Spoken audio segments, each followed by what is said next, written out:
कांग्रेस के लिए मुसीबत बना विपक्षी एकता। राहुल गांधी ने कही त्याग की बात। विपक्षी दल कह रहे हैं कांग्रेस करे पहल।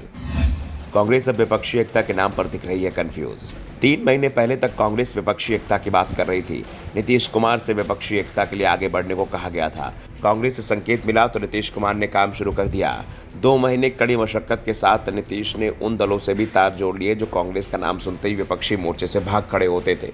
नीतीश के नाम पर आप, टीएमसी और समाजवादी पार्टी साथ आने को तैयार हो गए। बीआरएस भी खुलकर विरोध तो नहीं कर रहा है। पॉजिटिव संदेश तो बीजेडी और वाईएसआरसीपी से भी मिले हैं, लेकिन नीतीश की कोशिशों का समर्थन कांग्रेस कर्नाटक चुनाव तक ही करती रही।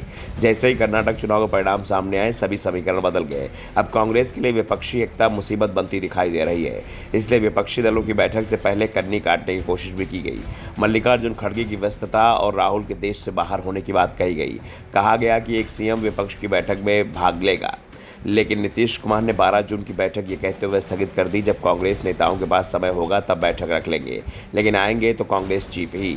नीतीश की दांव के चलते खड़गे और राहुल अब 23 जून की बैठक में शामिल होने के लिए पटना जा रहे हैं, लेकिन कांग्रेस के अंदर अब विपक्षी एकता को लेकर ज़्यादा उत्साह नहीं दिख रहा है, क्योंकि कांग्रेस को ही सबसे ज़्यादा त्याग करने को कहा जा रहा है। कांग्रेस यूपी में सपा से गठबंधन को तैयार है, लेकिन सपा की ओर से जो सीट देने के संकेत मिल रहे हैं उससे कांग्रेस नेता नाराज दिखाई दे रहे हैं। हालात ये हैं कि कांग्रेस अमेठी सीट, जिसे कांग्रेस का गढ़ माना जाता है, उसे भी छोड़ने को तैयार है, लेकिन कहा जा रहा है कि सपा किसी भी हाल में कांग्रेस को आधा दर्जन से ज़्यादा सीट देने को तैयार नहीं है।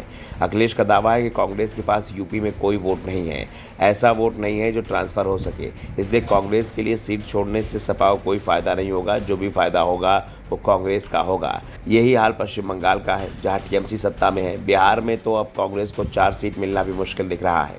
2019 के लोकसभा चुनाव में कांग्रेस को 8 सीट मिली थी, लेकिन ये तब था जब महागठबंधन में सीपीआई, सीपीएम और जेडीयू जैसी पार्टियां नहीं थी। इस समय से गठबंधन को लीड ही जेडीयू कर रहा है।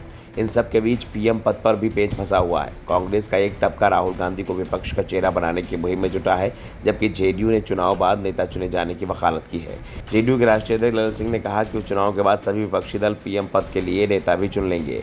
वहीं अब जब खड़गे और राहुल गांधी पटना की बैठक में जाएंगे तो बाकी विपक्षियों को इन सवालों के जवाब उन्हें तलाशने होंगे, वरना बाकी दल मिलकर कांग्रेस पर दबाव बढ़ाएंगे। वैसे कांग्रेस की परेशानी दिल्ली, पंजाब और गुजरात को लेकर भी है।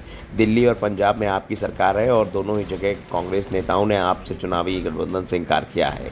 यहाँ तक कि केजरीवाल केंद्र के अध्यादेश के खिलाफ कांग्रेस से समर्थन मांग रहे हैं। उन्होंने राहुल और खड़गे से मुलाकात के लिए समय मांगा है, लेकिन अभी तक केजरीवाल को समय नहीं दिया गया है। साफ है कांग्रेस इस समय विपक्षी एकता को लेकर कुछ भी तय नहीं कर पा रही है कि उसे विपक्षी एकता के मामले में आगे बढ़ना चाहिए या फिर विपक्ष को उसके हाल पर छोड़ देना चाहिए और बीजेपी का सामना करने की तैयारी अकेले स्तर पर करनी चाहिए। कर्नाटक में मिली जीत के बाद से कांग्रेस के अंदर उत्साह दिखाई दे रहा है। साथ ही एमपी, राजस्थान और छत्तीसगढ़ में शुरुआती रिपोर्ट भी कांग्रेस के हक में बताई जा रही है। Bureau report, the such India.